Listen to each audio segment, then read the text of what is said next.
What's up, guys? Welcome back to my channel. This is a quick little removal and install video for rear sway bar end links for 2010 Mazda 3 and other Mazda 3 models. So there's essentially just 4 bolts here. You have your upper and your lower on your control arm here.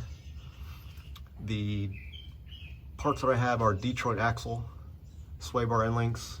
They are a 14 millimeter nut with, I believe, a 5 millimeter hex for the inside. And basically you put the Allen key or a hex wrench inside the hole on the threaded screw that's already into the end link, and then you just tighten or untighten. So I've already got the rear driver's side done. And I also wanted to show you guys what a good set of end links and a bad set of end links look like. So here's the 4-year-old end links that I have from Detroit Axle, and you literally can just move them around like this. Not supposed to do that. You'll definitely hear some clunking noise in the rear if the end links are bad. Now here are the brand new end links. The end links for the new model Detroit Axle are actually 14 millimeter nut, still with the 5 millimeter hex. And these you literally can't move, or you can move them with some excessive force to move them. But brand new end links should be as stiff as possible with the little bearing inside. So I'll show you guys again. This is what worn out end links look like. So I'll actually show you guys how to remove them over here.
Okay.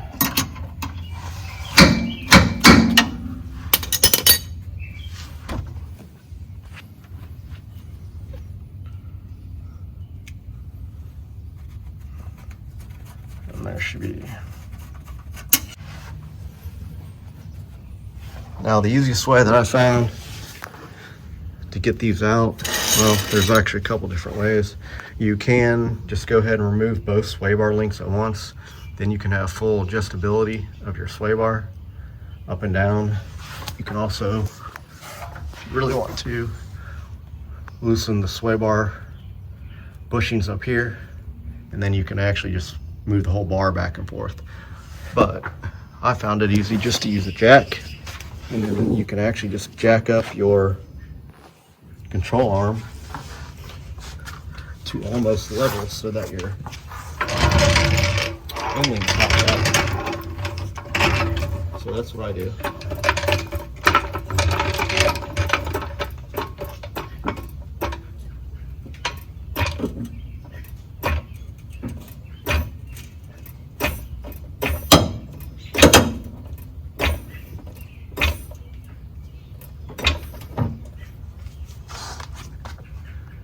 And I don't know if you guys saw it or not. Once you get your control arm clear, It actually just drops down out of the hole. And then you can just pop it out. Now also what you want to do is you want to make note of the orientation of your end link here so that you can mirror the new one, so that when you put it in there it'll slide right in, and then you can lower your rear control arm right down onto the hole. Now when you go to install your new end link, there's a pressed in washer already installed. This actually goes on top, so basically installed like this on the passenger side. So you want your washer on the bottom of the control arm here. So basically I'm gonna put my end link into the bottom here, and I'm gonna line up the top screw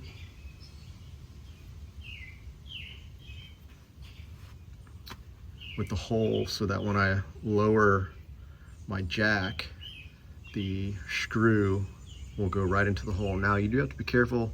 You want to make sure that your screw is lined up as straight or close to, not straight, but the orientation of the hole, so that when the control arm comes down, you don't scrape on the side of your threads here and damage any threads.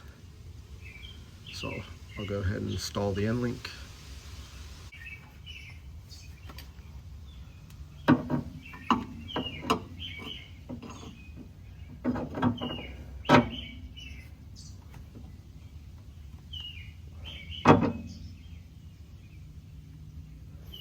It is a good idea, well, if you have an extra hand to help you do this. But I'll go ahead and show you how I line this up here. Basically, I'm going to hold the end link as close to center of the hole, and then I will lower the jack down by hand, so the control arm should lower real slow, and then that screw should follow right through the hole. Now if you feel any type of tension or a lot of scraping going on with the screw or bolt, sorry, you'll have to lift the control arm back up.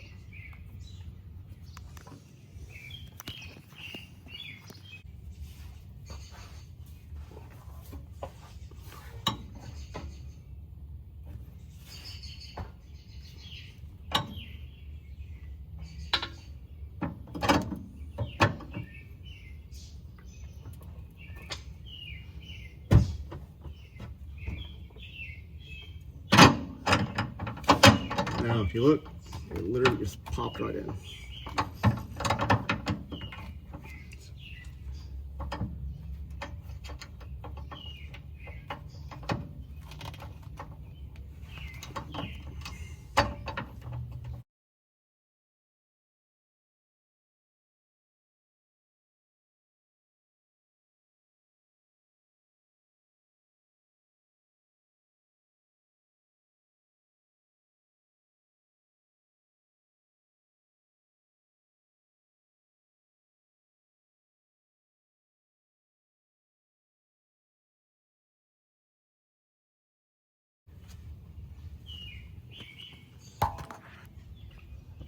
It's hard to see that.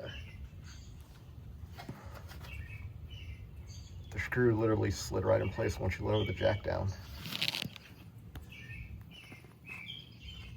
And then you can go ahead and add your anti-seize, and you can tighten up your bolts. Now I will recommend don't tighten up your bolts all the way until you have your end links all the way on. So no bolts. The bolts are here,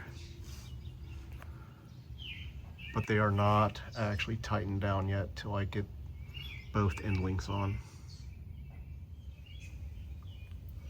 Here they are already bolted in, a little off camera, but they are secured in. Now, one little tip that I recommend that you guys do, so that the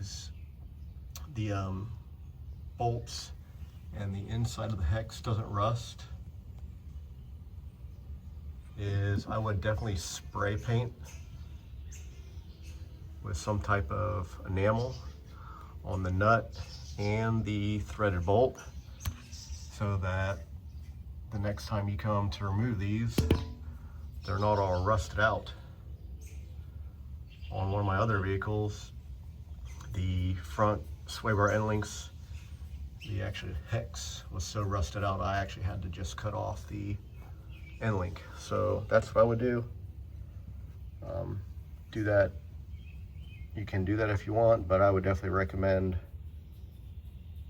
spraying your nut and the thread portion, especially the inside of the hex here, so that it doesn't rust.